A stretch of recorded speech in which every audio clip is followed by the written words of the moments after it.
Bonjour à tous, bienvenue dans une nouvelle vidéo Booktube, c'est-à-dire une vidéo où je vous présente et vous donne mon avis sur un livre.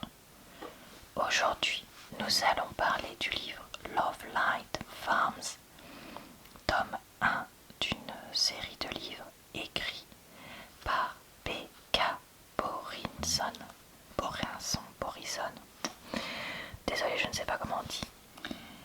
Qui est une romance qui se passe, comme vous pouvez le voir, à la période, sur le thème de Noël. Et donc c'est pour ça que j'ai voulu vous la présenter aujourd'hui dans cette série de vidéos Bookmas.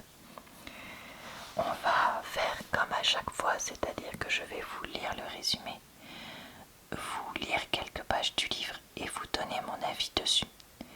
Malheureusement, ce livre n'a pas encore été traduit en français. Donc je vais vous lire ça en faisant une traduction approximative de l'anglais. Je vous invite à regarder en barre d'infos, commentaires épinglés et dans le i en haut de l'écran si vous voulez voir d'autres livres sur le thème de Noël ou d'autres avis, puisque j'en fais très très souvent, voire même tous les jours comme en ce moment, jusqu'à fin décembre. Vous pourrez donc trouver tous les liens, barre d'infos, i en haut de l'écran, je ne sais plus si je l'ai dit. On va repasser sur ma liseuse pour tout ça, parce que je pense que ce sera moins, fort pour les yeux, contrairement à ma tablette. Allez, le résumé nous dit: dans un effort pour sauver la ferme de sapin de Noël qu'elle aime de tout son cœur depuis qu'elle est enfant, Stella s'inscrit à un concours avec une influenceuse très connue d'Instagram, Evelyn St. James, avec une publicité garantie et un prix énorme pour les gagnants. Elle serait capable de sauver la ferme des problèmes financiers qu'elle rencontre. Mais pour faire croire que ces champs sont une destination romantique pour les fêtes, elle a menti sur son formulaire et dit qu'elle possède Love Light Farms avec son petit ami. Mais il n'y a pas de petit ami. Lucas Peters est son meilleur ami et est juste rentré voir sa mère pour du chocolat chaud. Et le voilà maintenant qui se retrouve avec copropriétaire d'une ferme et dans une relation sérieuse pour pouvoir aider sa meilleure amie. Voilà. Et bien écoutez, désolé pour le résumé approximatif, mais je pense que vous avez compris l'idée et c'est là le principal. Chapitre 1. Écoute Lucas, je m'appuie sur ma chaise et pousse le tas de papiers qui sont dans le placard derrière moi, murmurant un gros mot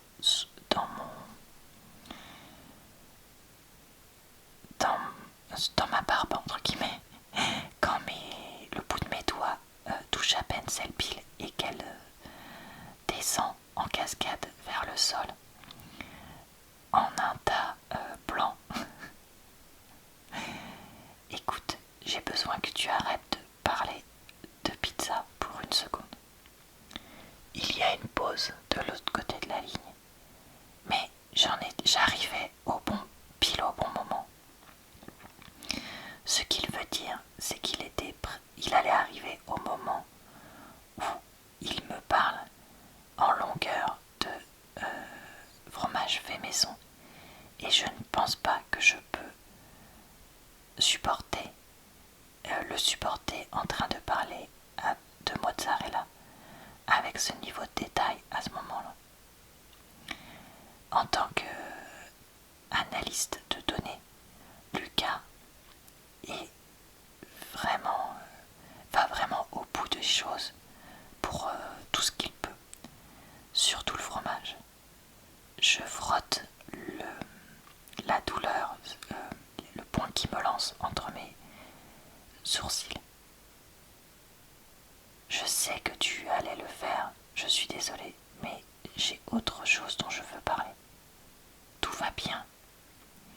Il y a un klaxonnement dans le fond. Lucas marmonne une grossièreté.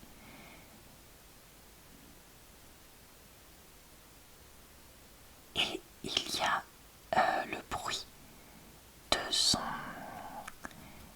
Comment ça s'appelle? Oh, ça y est, j'ai un trou de mémoire. Les trucs qu'on utilise en voiture pour le clignotant. Voilà. Le bruit du clignotant alors qu'il change de voie sur la route. Tout va bien. Je jette un œil aux tableurs sur le budget qui sont répandus sur mon sol et grimace. Ça va, ok, je veux dire, toute la confiance en moi que j'avais en commençant cette conversation est en train de me quitter et je m'écrase, je glisse, un truc comme ça dans ma chaise.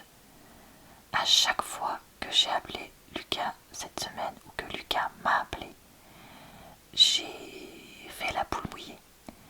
Je pense pas que cette nouvelle fois va être différente. Je dois y aller. Un de mes revendeurs, je ne sais pas, m'appelle. Je fronce mes sourcils. Je fronce les sourcils à ma réflexion dans l'écran de l'ordinateur. J'ai des cernes sous les yeux. Ma lèvre du bas qui est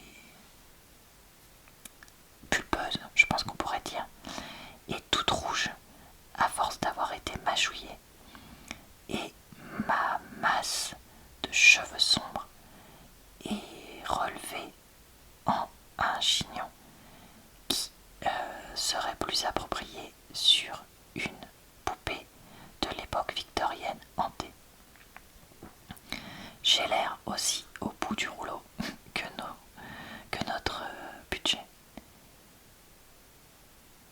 Un de tes vendeurs, peu importe, n'est pas en train de parler, mais je vais faire semblant que ce soit le cas. Lucas a l'air amusé. Appelle-moi quand tu as fini de travailler, ok? On pourra parler de ce dont tu évites de parler depuis le début de la semaine. Ma réflexion fronce encore plus les sourcils. Peut-être. Il rigole. Ah, allez, on se parle bientôt. Je raccroche et résiste à l'envie de le jeter à travers la pièce. Lucas a un talent pour m'ouvrir et lire en moi, et je ne veux pas de ça maintenant. Je n'en veux pas pour toujours, si je suis honnête.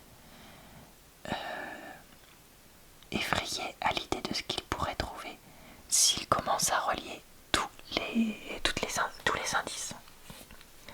Voilà, je m'arrête là pour la lecture. Alors, qu'ai-je donc pensé de ce livre? Eh bien, écoutez, c'était un livre mignonnet qui s'est lu, mais sans plus. En fait, c'est un livre meilleurs amis vers plus. Et moi, ce ne sont pas le genre d'histoire que j'aime le plus dans les romans d'amour. Je comprends tout à fait le sentiment dont ça part, parce que effectivement,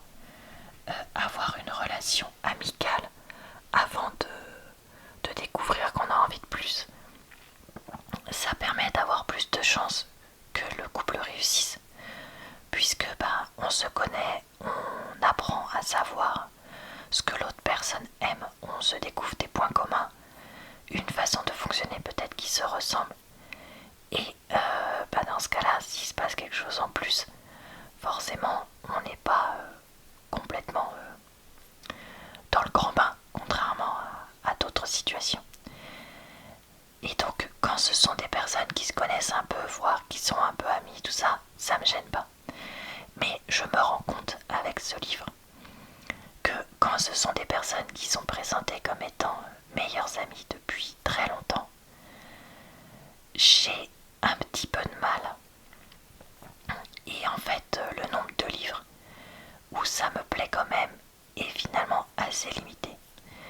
Les livres que j'ai lus qui sont comme ça, il y a People We Take on Vacation, The Cheat Sheet et maintenant Love Light Farms. Les trois, c'est le même principe. Et sur les trois, il n'y en a que un que j'ai plutôt aimé. Les deux autres, j'ai eu plus de mal. Parce que je peux comprendre qu'on ait très peur. Si vous voulez, je comprends l'idée. Voilà, qu'on ait très peur de briser son amitié, de se retrouver tout seul, etc. Si on tente un truc, parce qu'on a l'impression que l'autre personne n'est pas intéressée. Ce qui dans ces trois livres n'est pas le cas. Mais en fait, moi, c'est quelque chose qui ne m'est jamais arrivé dans ma vie et qui me paraît complètement abstrait, complètement déplacé. Parce que toutes les fois où j'ai eu un ami, personnellement garçon, mais ça peut être peu importe, on s'en fiche pour vous, où voilà, je me suis dit, est-ce que j'aimerais bien qu'il y ait de plus. Bah en fait, le fait de voir que justement l'autre personne n'avait pas l'air intéressée, ça a empêché mes sentiments amoureux de se développer. Et donc, je suis pas tombée amoureuse en fait. Tout simplement parce que pour moi, pour tomber vraiment très amoureux de quelqu'un,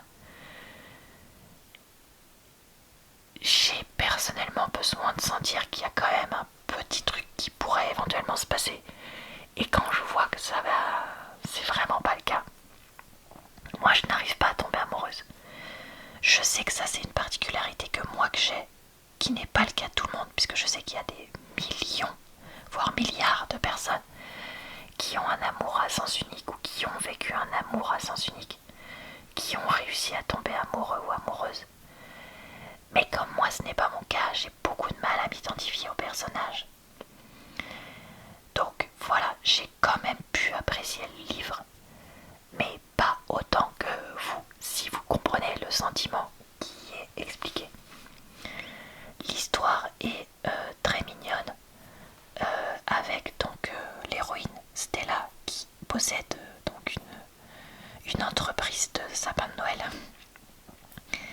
dans une petite ville des États-Unis, et son meilleur ami Lucas, qu'elle voit donc plusieurs fois par mois vu qu'il n'habite pas dans la même ville, mais qu'il vient voir sa famille. Je trouve que le rythme est pas trop mauvais, que le côté faux couple est amené de façon pas si mauvaise, et que ça prend suffisamment son temps. Il y a quand même des scènes intimes descriptives, donc je ne mettrai pas ça entre toutes les mains. Mais si vous voulez une romance de Noël mignonne mais pas trop gnangnan, je pense sincèrement que ça pourrait vous plaire. Et très honnêtement, je pense essayer de lire les autres livres de cette série, parce que je crois qu'il ne se passe pas à Noël. Et donc je me dis dans l'année là, ça sera sympa de les lire au fur et à mesure.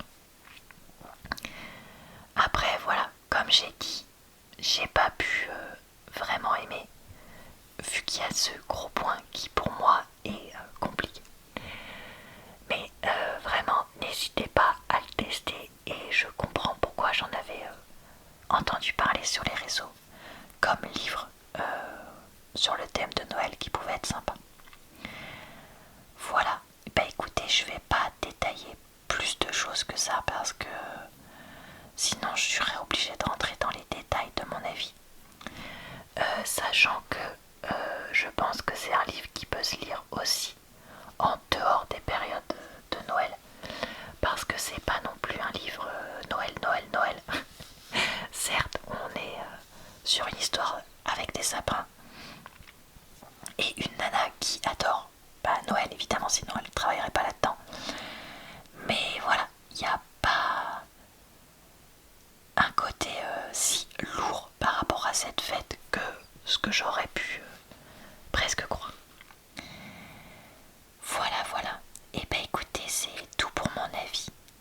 J'espère que cette vidéo vous a plu, relaxé et diverti. Je vous retrouve dès demain pour un nouvel avis de livre.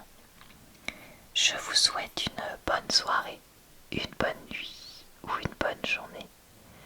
Je vous retrouve tous les jours pour d'autres types de vidéos sur cette chaîne et le mercredi sur ma chaîne secondaire si tout se passe bien. Je vous dis donc